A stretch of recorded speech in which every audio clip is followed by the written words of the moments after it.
Look up at the night sky and try to find yourself. It is the oldest human instinct to search for a reflection in the stars, yet all you find is a cold, indifferent expansion that does not recognize your name. We are told that this vastness should inspire us, but for most, it is a source of quiet, existential dread that we spend our entire lives trying to outrun. This perspective of the pale blue dot is often sold as a lesson in humility, but in reality, it serves as a reminder of our terrifying lack of consequence. We are biological accidents clinging to a rock that is spinning through a graveyard of dead suns and silent galaxies. To truly sit with this realization is to feel the ground fall away from beneath your feet, leaving you suspended in a vacuum where your triumphs and tragedies carry no weight. When you begin to peel back these layers of cosmic indifference, you find yourself standing at the threshold of a new way of seeing. It is here, in the quiet spaces between the stars, that the philosophy of the elevated within begins to take root, offering a sanctuary for those who are tired of pretending that the noise of the world is enough to sustain them. By choosing to look directly into the darkness, you stop being a victim of the vastness and start becoming its observer. The modern world is a masterpiece of distraction, a complex labyrinth designed to keep you from ever having to face the silence of your own mind. We have built an entire civilization on the foundation of horror vacui, the psychological fear of the empty space. Every notification, every scroll through a digital feed, and every hour of mindless entertainment is a brick in a wall we build to shut out the whispering realization that the universe is fundamentally silent. We fill our lives with artificial urgency because the alternative is to acknowledge that if we stopped moving, the world would not notice our absence. This noise is not just a habit. It is a desperate survival mechanism for the ego. We are terrified of the vacuum because we have been conditioned to believe that our value is derived from our visibility. If we are not producing, consuming, or being perceived by others, we fear that we might simply cease to exist in any meaningful way. This is why we feel a frantic need to document our lives, to scream into the digital void that we were here and that we mattered. We treat our attention as a currency to be spent on anything that will keep the lights on and the music playing. But the more we fill the silence with clutter, the more we lose the ability to hear the fundamental truths of our own existence. Consider the scaffolding you have built around your identity to keep the wind of the void from blowing you away. You lean on titles that describe your labor, traditions that dictate your behavior, and social validations that tell you if you are worthy. These external structures are the borrowed bones of your persona, providing a sense of stability that is entirely dependent on the world around you. You believe you are the architect of your life, but in reality, you are merely a tenant in a building owned by society. If the company closes, if the tradition fades, or if the crowd turns its back, the scaffolding collapses and you are left exposed. This reliance on external pillars is a form of spiritual debt that we pay every single day. We perform roles that we never auditioned for, simply because those roles offer the comfort of a prepackaged meaning. We cling to religious dogmas or political ideologies not because we have tested them, but because they provide a map for a territory that we are too afraid to explore on our own. It is easier to be a small part of a large, false story than to be the sole author of a true one. We trade our sovereignty for the illusion of belonging to something that the universe supposedly cares about. The terror of the void is not that it is evil, but that it is indifferent. It does not hate you, it does not judge you, and it does not have a plan for you. To the stars, your greatest achievement and your deepest shame are indistinguishable from the dust of a distant nebula. This realization is the ultimate ego shredder, stripping away the pretension that your life is a scripted drama with a guaranteed finale. Most people spend their final moments still trying to negotiate with this indifference, hoping for a sign that their particular spark was special. But there is a profound, hidden power in being nothing. As long as you are running from your insignificance, you are a slave to whatever provides you with a temporary sense of importance. You are a puppet to the boss who gives you a promotion, the partner who gives you affection, and the crowd that gives you applause.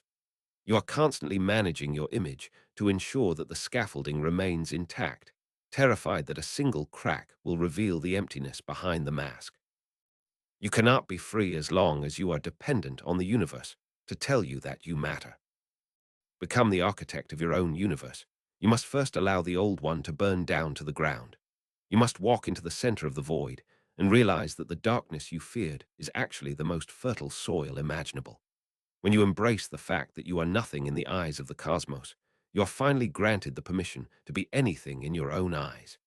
The vacuum is not a hole that consumes you. It is a space that you are finally allowed to inhabit without the weight of external expectations. The silence is not an absence of sound, but the absence of interference. This is the breakthrough that changes everything. The moment you stop seeking a reason for your existence and start providing one. If the universe has no inherent meaning, then you are the only source of meaning that exists within your sphere of influence. You are no longer a character in a story written by the stars. You are the one holding the pen. This shift from seeker to creator is the most radical act of rebellion possible in an indifferent world. It requires you to stop asking for permission to exist and to start commanding your own reality into being. The fear of the void is actually the fear of total responsibility. If there is no grand plan and no higher power directing your steps, then every choice you make is entirely your own. There is no one to blame for your failures and no one to thank for your successes, but the consciousness that resides within your skin. This is a heavy burden for the uninitiated, which is why so many people choose to remain in the comfort of their self-imposed chains. They would rather be a significant slave than an insignificant god. But for those who are willing to stand in the center of their own insignificance, the reward is absolute sovereignty. You begin to see that the noise of the world is just a suggestion, not a law. You realize that your titles are just costumes and your traditions are just habits. Once you are no longer afraid of being nothing, you can never be manipulated by the promise of being something. You are the void, and the void is you. And within that union, you find the stillness required to build something that is truly yours. We spend so much time trying to leave a mark on the world, as if the world were a permanent canvas that will preserve our legacy. We want our names carved in stone and our stories told to future generations, failing to see that the stone will crumble and the generations will eventually vanish. This pursuit of immortality is just another form of the great evasion, a way to avoid the reality of the present moment. The architect does not build for the future of the universe. The architect builds for the integrity of the structure they are standing in right now. When you stop trying to justify your life to the stars, you start living with a level of intensity that the distracted masses can never understand. Every breath becomes a conscious act of creation, and every thought becomes a law within your internal kingdom. You are no longer waiting for a sign or a calling, because you have realized that you are the one who calls. The insignificance that once felt like a prison becomes the very key that unlocks the door to your personal divinity. You are the absolute center of your universe, because you are the only one there to observe it. This is not a path of comfort, but a path of clarity. It requires you to look at the people you love, the work you do, and the dreams you hold, and acknowledge that they are all temporary constructs of your own making. You must be willing to see the fragility of everything you hold dear without falling into despair. Instead of the fragility making life feel cheap, it makes every moment feel infinitely precious, because it is the only thing that is real. You are the light in the darkness, not because the darkness needs you, but because you have chosen to burn. The great evasion ends the moment you turn around and face the shadow. You will find that the shadow is not a monster, but merely the silhouette of your own ego blocking the light of the truth. By stepping through that shadow, you leave behind the world of borrowed meanings and enter the world of self-authored existence. You are no longer a speck of dust in a cold galaxy. You are the consciousness that gives the galaxy its shape and its name.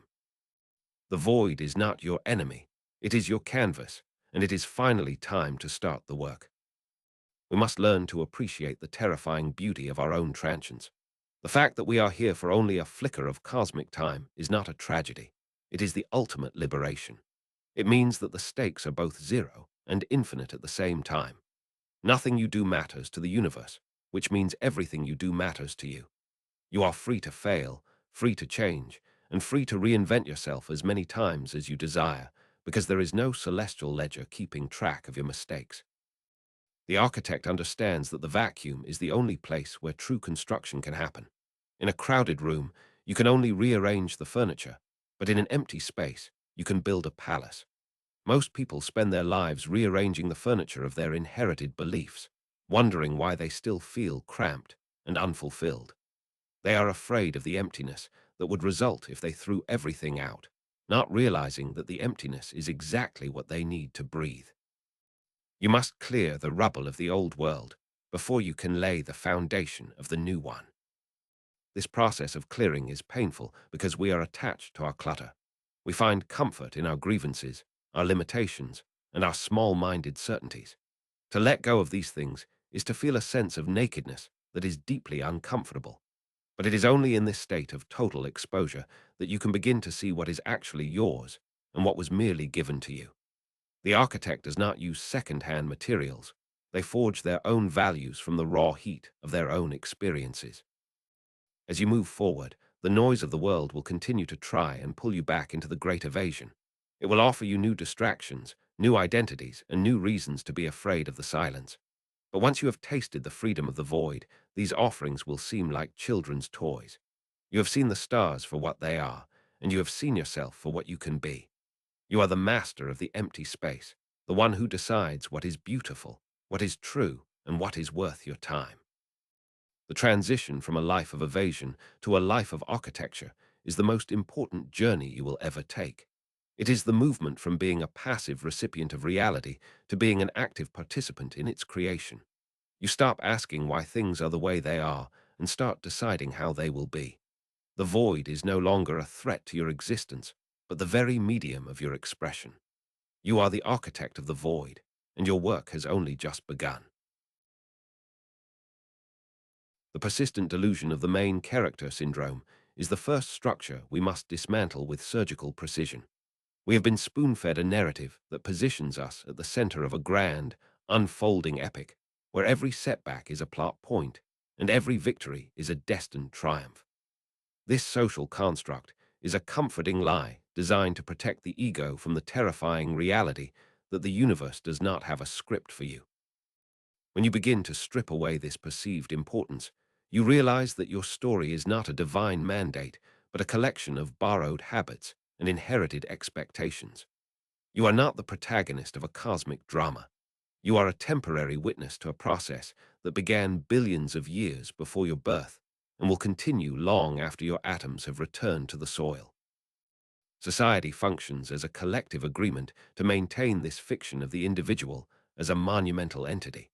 We are taught to curate our identities as if we were building monuments to ourselves, constantly polishing the surface to ensure that our legacy remains untarnished by the mundane truth of our existence.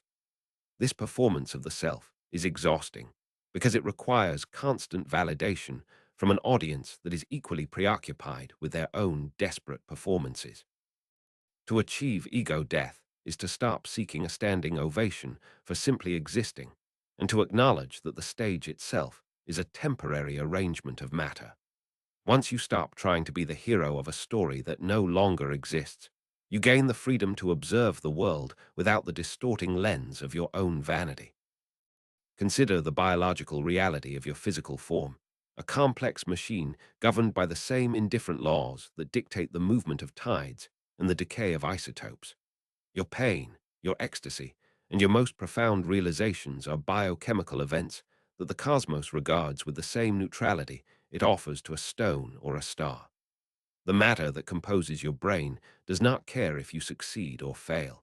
It only follows the path of least resistance and the dictates of entropy. Embracing this indifference is not a descent into coldness, but an arrival at the fundamental truth of our material condition. When you realize that the universe is not judging your performance, you are finally released from the burden of trying to impress the inanimate. The shame of failure is perhaps the most pervasive illusion we carry, a ghost that haunts our decisions and keeps us tethered to safe, predictable paths. We feel shame because we believe that our mistakes are permanent stains on a soul that the universe is watching with a critical eye.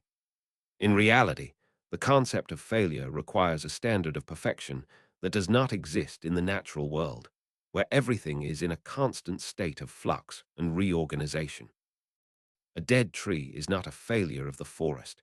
It is simply a transition of energy, and your professional or personal collapses are no different in the eyes of the void. By internalizing your own cosmic insignificance, you turn failure into a harmless ripple in a vast ocean, a momentary fluctuation that holds no power over your inherent worth. This realization acts as the ultimate psychological safety net, providing a level of resilience that no self-help mantra could ever offer.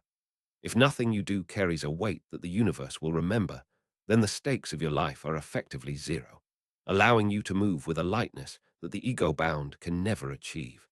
You no longer have to carry the crushing weight of being a representative of your species, your family, or your own past versions.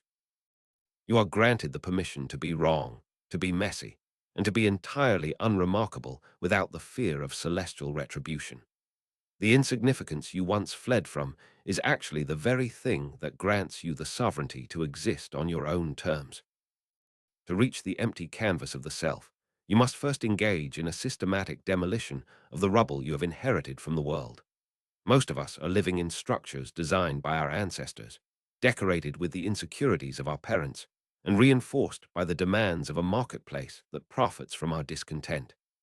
This inherited identity is a cluttered, claustrophobic space that leaves no room for the emergence of something genuine. You cannot begin to build a new world until you have the courage to swing the wrecking ball at the walls of who you were told you were supposed to be.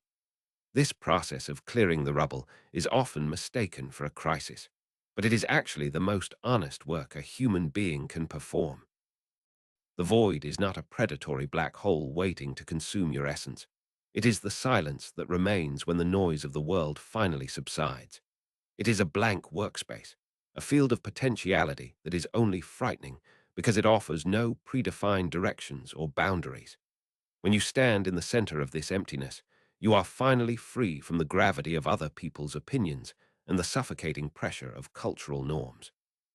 This is the state of the architect who has cleared the site and is now looking at the raw, unadorned earth.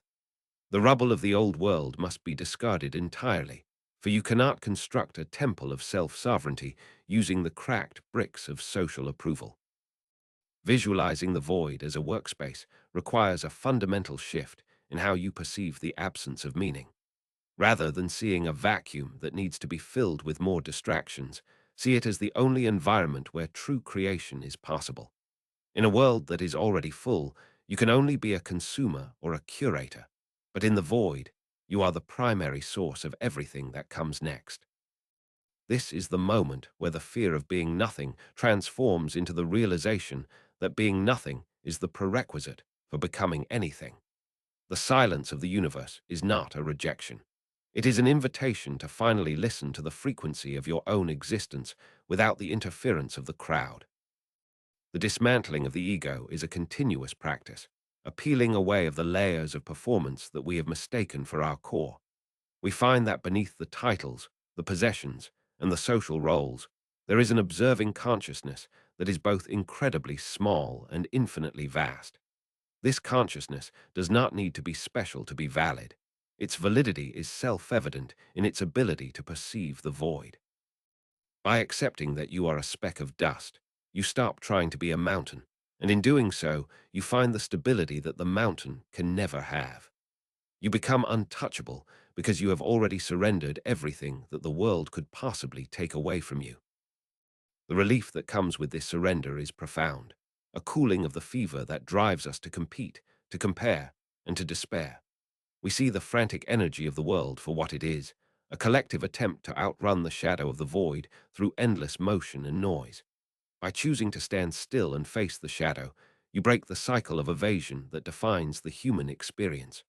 You are no longer a victim of the vastness, but a participant in it, a conscious node in a network of indifferent matter. The deconstruction is complete when you can look at the empty space where your ego used to be and feel not terror, but a deep, and abiding sense of peace.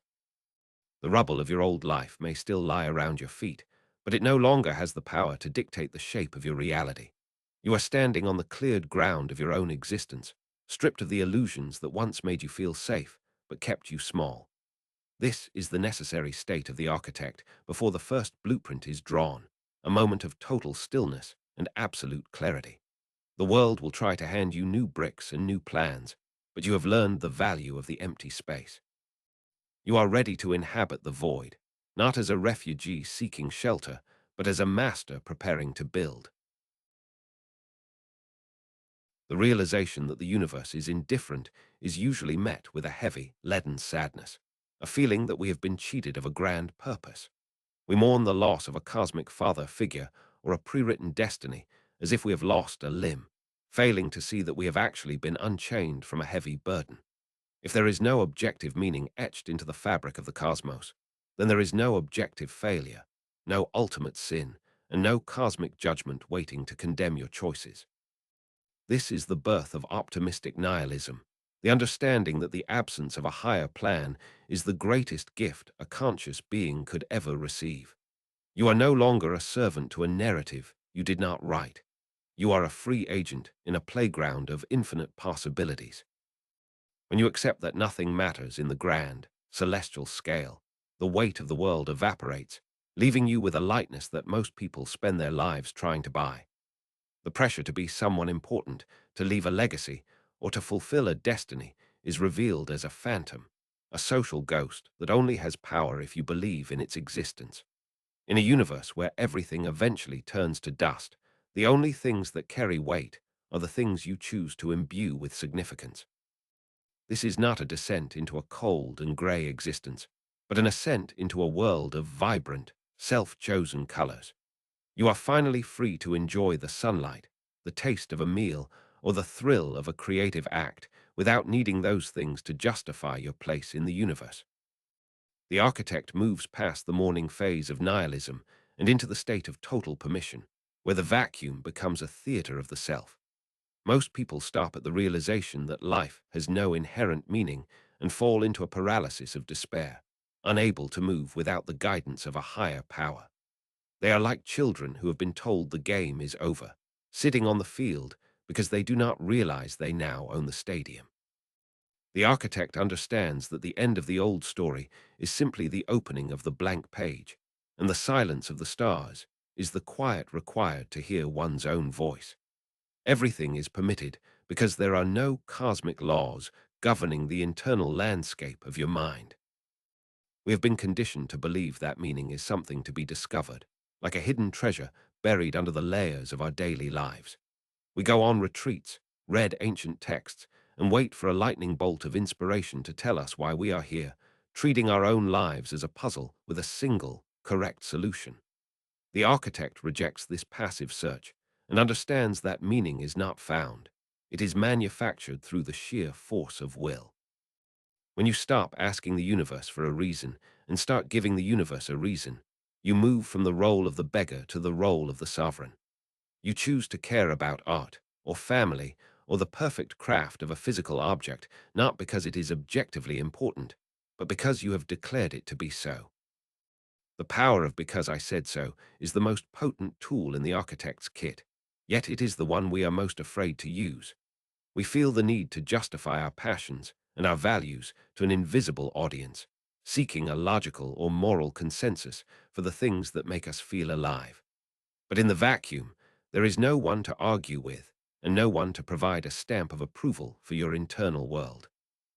When you declare that something is meaningful simply because you have decided it is, you are exercising the ultimate form of creative power. This declaration does not require evidence or consensus. It is a fundamental law of the self that exists by the mere fact of its utterance. This transition from seeking the truth to creating your truth is the moment you stop being a tenant in your own mind. The truth, in a cosmic sense, is merely a collection of physical constants and mathematical probabilities that have no regard for human fulfillment. Your truth, however, is the architecture you build on top of those constants, the subjective reality that makes your life worth living. You are not looking for the one true path, because you have realized that you are the one who paves the road as you walk it. The architect does not wait for the truth to be revealed. They command their reality into a shape that reflects their own internal geometry. Consider the absolute isolation of your own consciousness as a source of unprecedented power rather than a source of loneliness. You are the only being in the history of existence who will ever perceive the universe through your specific set of eyes and your specific history of emotions. This means that for the duration of your life, you are effectively the guard of the slice of reality you inhabit. No one else can verify your internal state, and no one else can dictate the quality of your subjective experience without your explicit permission. You are the primary source of all value in your world, and without your observation, that world would effectively cease to exist. Subjective sovereignty is the recognition that your perception is the only courtroom that matters when it comes to the quality of your life. We spend so much energy trying to align our internal reality with the expectations of the crowd, forgetting that the crowd has no access to our inner sanctum. If you are the only one who can feel the warmth of your own joy or the sting of your own regret, then you are the only one qualified to judge your actions. By claiming this sovereignty, you stop being a victim of external circumstances and start being the one who interprets those circumstances. You are the filter through which the entire universe must pass, and that makes you the most important entity in your field of vision. The shift from asking, "Why am I here?" to asking, "What will I build while I am here?" is the ultimate turning point in the architect's awakening.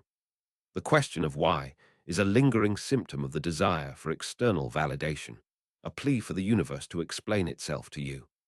It is a question that leads to a dead end because the universe has no answer to give, leaving the seeker in a state of permanent frustration.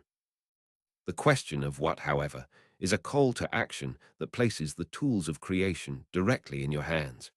It turns your attention away from the silent sky and toward the raw materials of your own time, energy, and focus. Building a life in the void requires you to treat your attention as the most valuable resource in existence, for it is the only thing that can turn nothing into something.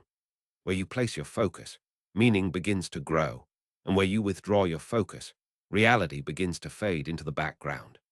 The architect does not waste their attention on the grievances of the past or the anxieties of a hypothetical future, but uses it to construct a vivid and intentional present.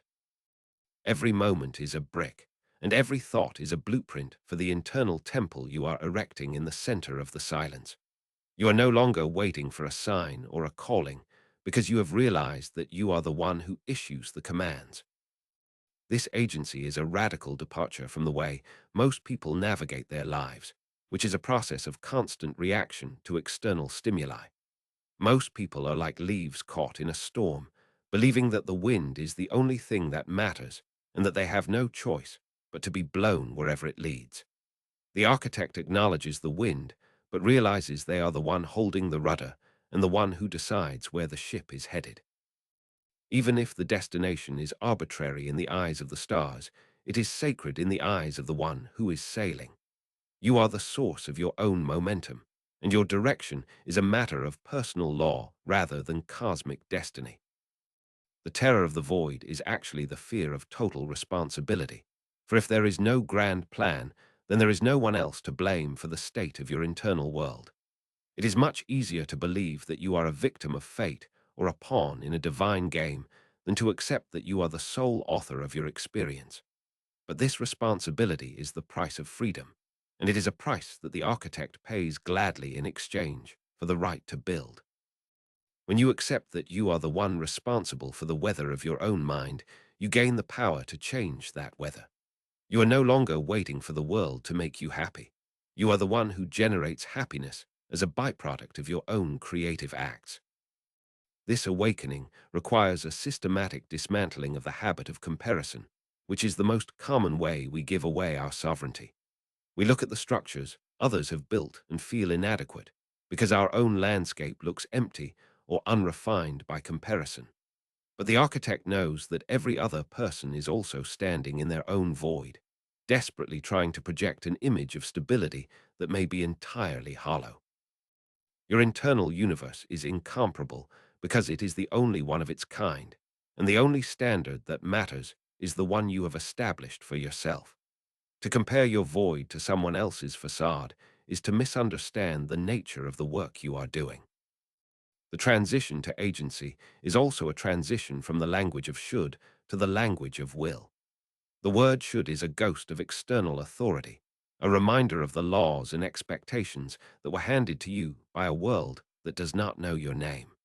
The word will is the language of the architect, a statement of intent that originates from the center of the self and moves outward to shape reality. When you stop saying I should do this and start saying I will do this, you are claiming your position as the absolute center of your universe. You are not following a script. You are issuing a decree that the void must respect. We must learn to see the silence of the universe not as a lack of interest, but as a lack of interference, a pristine environment where our own signals can be heard clearly. In a universe that was constantly shouting instructions at us, we would never have the space to discover who we are or what we are capable of creating. The void provides the ultimate privacy, a sanctuary where you can experiment, fail, and rebuild without the pressure of an eternal audience. This privacy is the foundation of your divinity, for it is only in the absence of external observation that you can truly be yourself. You are the only witness that matters in the work of self-creation. The architect does not seek to be remembered by the stars, for the stars have no memory and no concern for the works of men. Instead, the architect seeks to be intensely present in the act of building, finding a sense of completion in the process itself rather than the final result. If the universe is a graveyard of dead suns, then the act of living with intention is the most defiant and beautiful thing possible. You are a flare of consciousness in the dark, and the fact that you will eventually burn out only makes your light more significant to the one who is carrying it. The temporary nature of your work is not a flaw. It is the very thing that makes it a masterpiece. As you move from nihilism to agency, you will find that the noise of the world begins to sound like a distant radio station that you are no longer tuned into. The opinions of others, the trends of the culture, and the pressures of the marketplace lose their gravity because they have no place in the architecture you are building. You are no longer a consumer of meaning, but a producer of it, and your internal economy is entirely self-sustaining.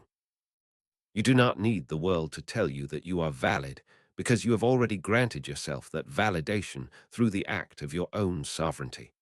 The void is no longer a place of exile, but a place of homecoming. The shift in internal dialogue is subtle at first, but it eventually transforms the very texture of your daily existence. You stop asking why things are happening to you and start asking how you can use those things as materials for your next structure. Every challenge becomes a stress test for your internal laws, and every joy becomes a decorative element in the palace of your mind. You are no longer waiting for your life to begin or for a purpose to be revealed. You are already in the middle of your greatest work.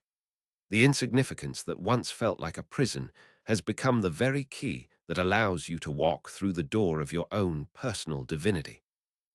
This is the state of the elevated within, where the external vastness of the cosmos is matched by the internal vastness of the self. You are the architect of the void, the one who stands in the center of the silence and dares to speak a world into existence. The blueprints are not written in the stars, but in the quietest depths of your own awareness, waiting for you to pick up the tools and begin. The old world has burned away, and the rubble has been cleared, leaving nothing but the infinite potential of the empty space. It is time to stop running from the vacuum and to start filling it with the architecture of your own will. Every breath you take is a declaration of existence in a universe that did not ask for you to be here.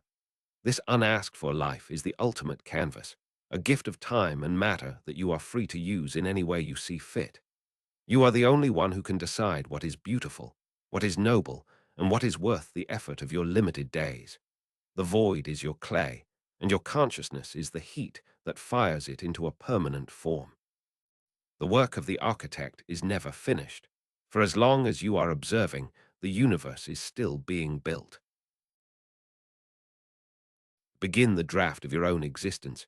you must first acknowledge the profound emptiness that follows the death of your social self.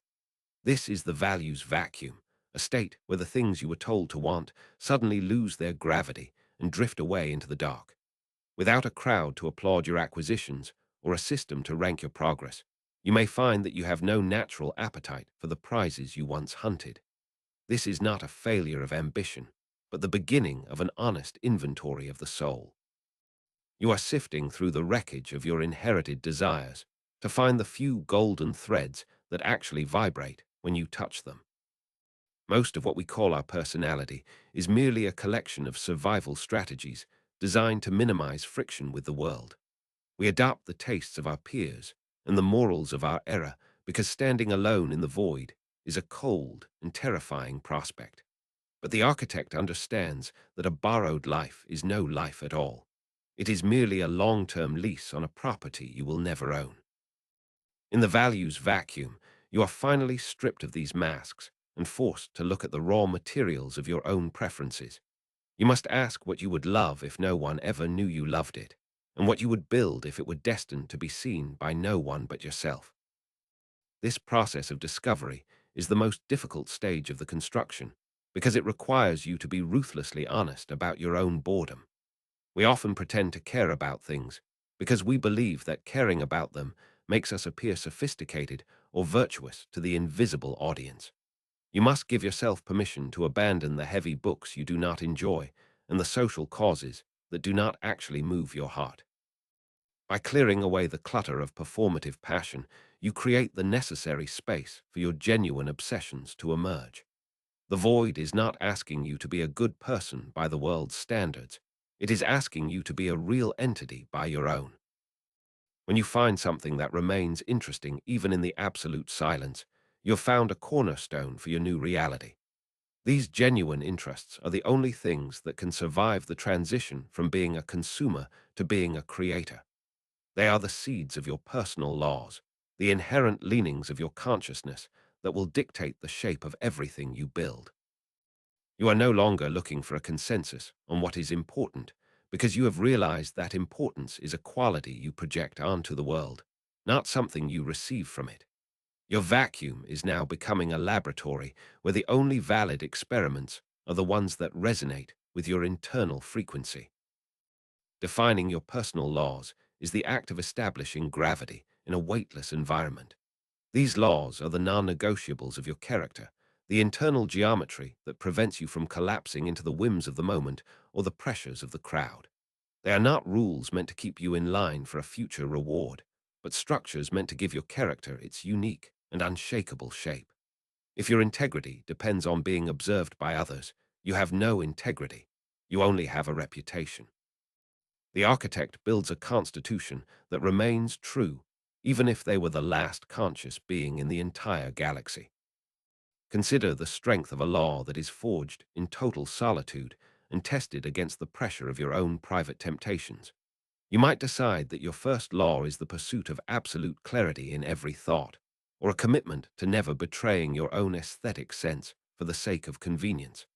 Whatever these laws are, they must be your own inventions, derived from your experiences and your unique understanding of the void. They are the fundamental physics of your internal universe, the rules that determine how you move, how you speak, and how you think. Without these laws, you are just a cloud of gas waiting for someone else's gravity to pull you into their orbit. This internal compass does not need to justify itself to any external logic or traditional morality.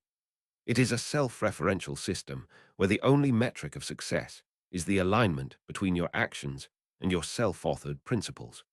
When you live by laws you have created, you experience a level of psychological stability that the world can neither give nor take away. You are no longer at the mercy of social trends or political shifts, because your foundation is buried deep within the silent center of your own being. You are the sovereign of a kingdom that exists independently of the maps drawn by society. Designing this compass requires a transition from the reactive to the proactive, moving from a life of permission to a life of command. Most people wait for a crisis to tell them what they value, but the architect defines their values before the storm ever arrives. You are choosing the constraints that will define your freedom, understanding that total liberty without structure is just another form of chaos. By placing these limits on yourself, you focus your energy into a laser that can cut through the noise of the world. Your laws are the walls of your temple, providing the shelter required for your consciousness to expand without being dissipated by the wind. In the absence of a cosmic hierarchy, the architect understands that size is an illusion and that significance is entirely a matter of choice. The world tells us that meaning is found in the massive, the career milestones, the grand romances, and the historical legacies.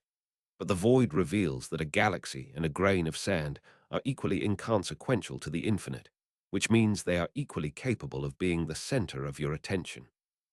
This is the architect's guide to micro-meanings, the deliberate elevation of the seemingly insignificant into the profoundly beautiful.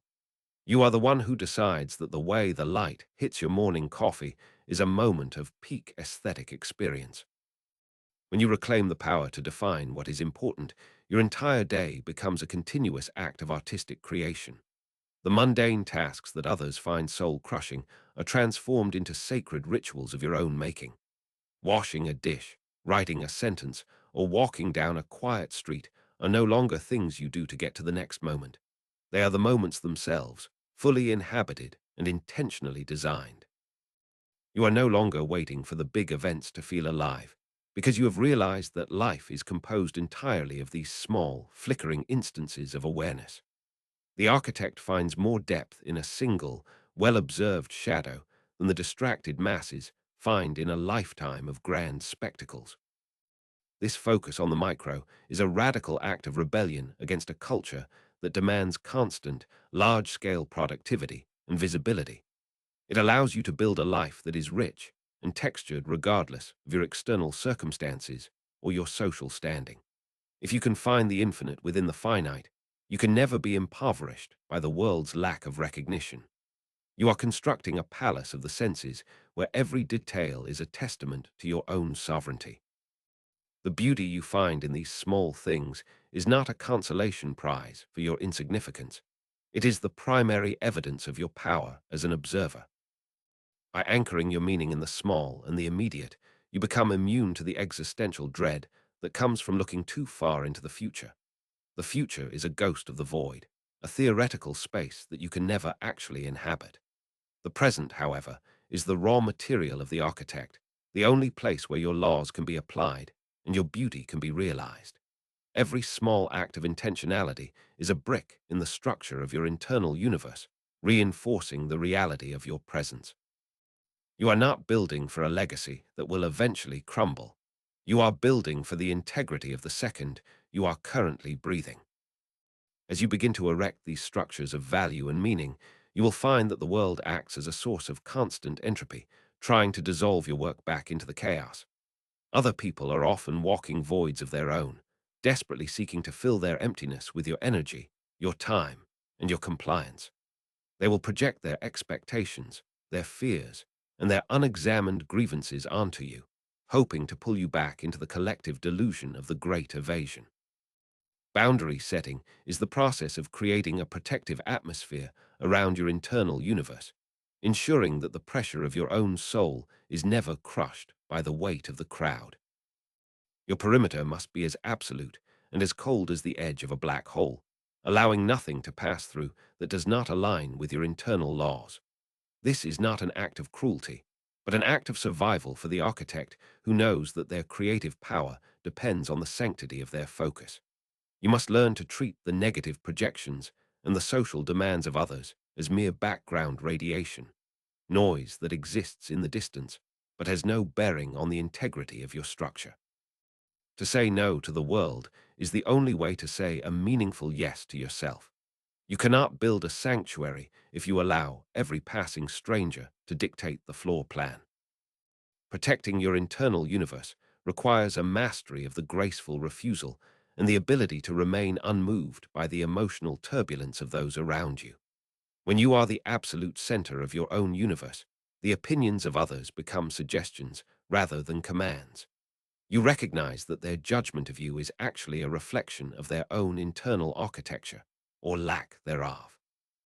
By refusing to participate in the drama of social validation, you conserve the energy required to continue your own construction. Your peace is a private laboratory where your future is being synthesized, and it must be guarded with a relentless and unwavering hand. This boundary is also a filter that allows you to choose which external elements are worthy of being integrated into your world. You can still love, you can still work, and you can still engage with the world, but you do so from a position of total choice rather than compulsive need.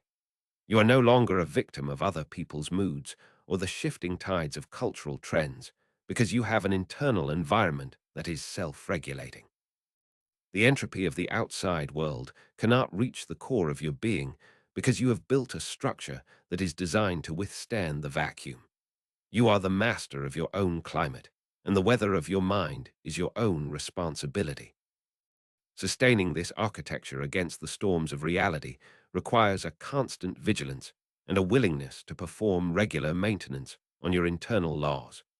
Just as a physical building must be repaired, your sense of self-sovereignty must be reaffirmed every single morning. The world will never stop trying to convince you that you are small, that you are wrong, and that you should return to the safety of the herd. You must meet this pressure with a renewed commitment to your own blueprints, remembering that the void you once feared is the very thing that gives you the space to exist. The architect does not build once and then retire. They are in a state of continuous creation, refining their laws and expanding their boundaries as they grow. As your internal universe becomes more stable, you will notice a strange phenomenon. The world outside begins to reflect the order you have established within. When you move with the certainty of your own laws, people instinctively begin to respect the boundaries you have set. When you find beauty in the small things, the world seems to offer more beauty to be found. This is not a mystical occurrence, but a natural result of your focused perception and your refusal to be swayed by external chaos. You are no lightweight leaf in the wind. You are the source of your own momentum, and the world must adjust to your presence. The stability of your architecture provides a sanctuary not just for yourself, but for the few individuals you choose to invite into your space. Because you are no longer seeking validation or survival from others, you are finally capable of genuine connection based on shared values rather than mutual need. You can offer a level of presence and clarity that the ego-bound can never achieve, because you are not trying to use the other person to fill a hole in your own soul. Your boundaries do not keep people out. They ensure that the people you let in are meeting you in a space of mutual sovereignty and respect. The architect's palace is private, but its windows are open to those who understand the value of the light. This is the state of the elevated within, where the external vastness of the cosmos is matched by the internal vastness of the self. You have stopped running from the silence and have instead used it as the foundation for a life that is entirely your own. The blueprints you have drawn are not written in the stars, but in the quietest and most honest depths of your own awareness. You are no longer waiting for a sign, a calling, or a permission slip from the universe, because you have realized that you are the one who issues the commands.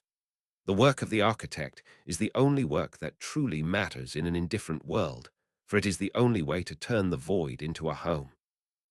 Every thought you think and every action you take is now a deliberate contribution to the structure of your reality.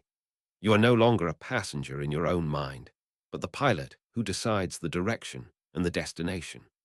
The insignificance that once felt like a prison has become the very key that allows you to walk through the door of your own personal divinity. You are the absolute center of your universe, because you are the only one who can decide what that universe looks like and what it means to exist within it. The old world is a memory, the rubble has been cleared, and the architecture of your will is rising from the dust. The final realization of the architect is not that the universe is vast, but that you are the only point from which that vastness can be measured. We have been conditioned to see ourselves as biological accidents, tiny specks of carbon drifting through a cold and unfeeling infinity that will eventually swallow us whole. While this is physically true, it is a perspective that fails to account for the nature of subjective reality, which is the only reality you will ever actually inhabit. In the geography of your own awareness, you are not a speck. You are the singular point of origin for every color, sound, and emotion that has ever existed in your world. You are the absolute center of your own universe, because without your observation, that universe would simply be an unformed cloud of probability. This paradox of scale is the key to unlocking a life of total sovereignty, allowing you to occupy your smallness and your divinity at the very same time. You can acknowledge the billions of years that preceded you while also recognizing that, for the next few decades, you are the primary source of all meaning in your vicinity. When you stop looking for a higher authority to validate your perspective, you begin to see that your eyes are the only ones that can see your path. You are the filter through which the entire cosmos must pass to be experienced, which makes your internal state the most important factor in the quality of your existence. To live as the source is to stop being a consumer of external reality and to start being the broadcaster of your own internal laws. This shift requires a commitment to radical responsibility, an understanding that you are the sole architect of the atmospheric conditions within your own mind. Most people treat their unhappiness as if it were a weather pattern moving in from a distant sea, believing they are the victims of circumstances they cannot control. They blame the void, the economy, or their history for the gloom that settles over their days, effectively giving away their power to the very indifference they fear. The architect understands that while you cannot control the wind, you are entirely responsible for the way you set your sails and the temperature of your internal cabin. You can no longer blame the silence of the stars for your own lack of direction once you realize that you are the one holding the compass. Radical responsibility means accepting that your reactions to the world are more important than the world itself. If the universe has no inherent meaning, then it also has no inherent power to make you miserable without your explicit participation in the narrative of your own suffering. You are the one who assigns value to the events of your life, which means you are also the one who can withdraw that value when it no longer serves your internal architecture. This is not a form of escapism, but a form of psychological mastery that allows you to remain stable even when the external world is in a state of total collapse. You are the master of the empty space, and the quality of that space is a direct reflection of your willingness to take ownership of it. The legacy of the present is the next structure we must build, replacing the futile desire for immortality with the intense pursuit of the now. We have been taught to live for a future that will never arrive, sacrificing our current vitality for the hope that we will be remembered by a world that is fundamentally designed to forget. This pursuit of legacy is just another form of running from the void, a desperate attempt to leave a mark on a canvas that is constantly being erased by time. The architect rejects this long-term vanity and focuses instead on the integrity of the structure they are standing in at this very second. Meaning is not something that accumulates over time. It is something that is generated in the friction of the present moment. When you shift your focus from being remembered forever to being intensely present now, the quality of your life undergoes a profound transformation. You stop treating your days as stepping stones to a destination and start seeing them as the destination itself, fully formed and complete. This level of presence is a form of defiance against the indifference of the cosmos, a way of saying that your experience matters simply because you are having it. You do not need the approval of future generations to justify the way you spend your afternoon, for your own awareness is the only courtroom that matters. The architect builds for the sake of the building, finding a sense of fulfillment in the act of creation that no amount of historical fame could ever provide. Living as the absolute center of your universe means that you are no longer seeking permission from the stars to exist. Most people spend their lives waiting for a sign, a calling, or a social consensus that tells them they are allowed to take up space and pursue their desires. They are like guests in their own lives, constantly checking the rules and looking for a host who will tell them where to sit. The architect understands that in a void, there are no hosts and no rules other than the ones you choose to establish for yourself. You are the primary authority in your field of vision, and your will is the only law that can shape the raw material of your time. This final charge is an invitation to stop seeking a reason for your life and to start providing one through the sheer force of your own agency. The vacuum is not a hole that consumes you. It is the clay from which you will forge your own personal divinity. You are the architect of the void, and every breath you take is a brick in the temple of your self-authored reality. The silence of the universe is not a rejection of your presence, but the quiet required for you to finally hear the sound of your own voice. It is time to stop running from the emptiness and to start filling it with the architecture of a life that is truly, undeniably yours. The transition from a life of evasion to a life of architecture is not a single event, but a daily practice of reclaiming your sovereignty from the noise of the world.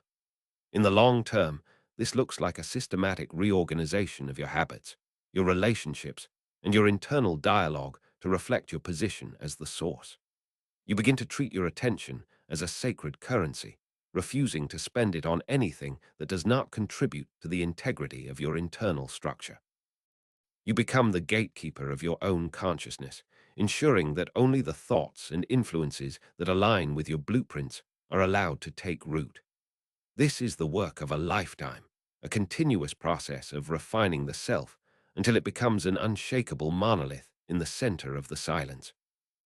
In the morning, before the world has a chance to demand your attention, the architect begins the work of setting the internal climate for the day. You do not check for updates from the void to see how you should feel. You decide how you will feel based on the laws you have written for yourself. This is the moment where you reaffirm your boundaries and remind yourself that you are the primary source of all value in your world. You look at the tasks ahead of you not as burdens imposed by an external force, but as materials to be shaped by your own intentionality. By starting the day as the center of your universe, you ensure that you are the one driving the narrative rather than being driven by it. When you move through the world with this level of internal stability, your interactions with others undergo a radical shift in perspective. You are no longer looking for people to fill the empty spaces in your soul or to provide you with the validation you cannot give yourself. Instead, you meet others as a fellow sovereign, offering your presence as a gift rather than a plea for connection. Because you are not dependent on their approval, you are free to be more honest, more generous, and more discerning in who you allow into your private sanctuary. Your relationships become a choice rather than a survival mechanism, allowing you to build connections that are based on mutual respect for each other's architecture. The challenges and setbacks that once felt like cosmic attacks are now seen as stress tests for the structure you have built. When a project fails or a relationship ends, the architect does not fall into despair, but looks at the blueprints to see where the foundation was weak. You realize that the rubble of a collapsed structure is simply more material that can be used to build something stronger and more resilient. The void does not care if you succeed or fail, which means you are free to experiment with the raw materials of your life without the fear of permanent judgment. Every failure is just a revision of the plan, a necessary step in the ongoing construction of the self. As you become more comfortable in your role as the absolute center, you will find that the need for external recognition begins to fade away entirely. You no longer care if the world notices your absence or remembers your name, because the act of living with intention is its own reward. The beauty you create in the quiet corners of your life is just as significant as the monuments built by kings, for it is seen by the only observer that matters. You are the one who decides what is beautiful and what is meaningful, and that decision is a final decree that the universe has no power to overturn. Your internal world becomes a self-sustaining economy of meaning, independent of the fluctuations of the marketplace. The long-term application of these principles leads to a state of profound psychological resilience that the distracted masses can never understand. You are no longer a victim of the cycles of history or the whims of the crowd, because your foundation is buried deep within the unchanging silence of your own awareness. While others are being tossed about by the winds of cultural change and personal crisis, you remain anchored in the laws you have authored for yourself. You have learned to appreciate the terrifying beauty of your own transience, using the limited time you have to create something that is authentic and true. You are a flare of consciousness in the dark, burning with a light that is entirely your own. This level of sovereignty also changes the way you perceive the inevitable end of your own existence. To the architect, death is not a defeat or a tragedy, but the final boundary of the project, the point where the construction is complete. You do not mourn the fact that the building will eventually crumble, for you have found your fulfillment in the act of building it. The insignificance that once felt like a prison has become the ultimate liberation, allowing you to live with a level of intensity and freedom that is only possible when you have nothing left to lose. You have stared into the void and found that it was not a monster, but a mirror reflecting your own infinite potential. The final charge is not just a call to think differently, but a call to build a reality that reflects your internal divinity. Stop looking for a map and start drawing one. Stop seeking a reason and start being the reason. You are the architect, the void is your canvas, and the time for hesitation has passed. Every moment you spend running from your insignificance is a moment you are not using to construct your own universe. Turn around, face the silence, and begin the work of becoming the absolute center of everything you see. Your life is the only evidence the universe will ever have of its own existence through your specific lens. By choosing to live as the source, you are fulfilling the only true purpose a conscious being can have, to be the one who decides what it all means. The old world of borrowed meanings and social scaffolding is gone, leaving you standing in the fertile soil of the empty space. Do not be afraid of the nakedness of your own existence. It is the prerequisite for a life of total sovereignty. You are no longer a speck in a cold galaxy. You are the consciousness that gives the galaxy its shape and its name. The work of the architect is never finished as long as there is a breath left in your body and a thought left in your mind. Every day is a new opportunity to refine your laws, expand your boundaries, and deepen the intensity of your presence. The void is not your enemy. It is your collaborator, the silent partner that provides the space for your brilliance to shine. You have reclaimed your power from the stars and placed it firmly back into your own hands. The architecture of your will is rising from the dust, and for the first time in your life, you are truly home. As you move forward, remember that the world will always try to pull you back into the great evasion with its noise and its demands. It will offer you new distractions and new reasons to doubt your own sovereignty, hoping to turn you back into a passive consumer of reality. But you have tasted the freedom of the void, and you know that there is no going back to the comfort of the herd. You are the master of the empty space, and your internal kingdom is a fortress that the world cannot breach. Stand tall in the center of your own universe, and continue to build with the relentless focus of one who knows that they are the only source of light in the dark. The final strike of the architect is the realization that you have always been the one in control, even when you were running from the truth. The fear, the distraction, and the search for meaning were all just parts of the old blueprint that you have now discarded. You are the absolute center, the primary source, and the sovereign of your own existence. There is no one else coming to save you, and there is no one else coming to judge you. You are the architect of the void. The clay is in your hands, and the universe is waiting for you to begin. If this path of radical sovereignty and internal architecture resonates with the core of your being, subscribe to join those who have stopped running and started building.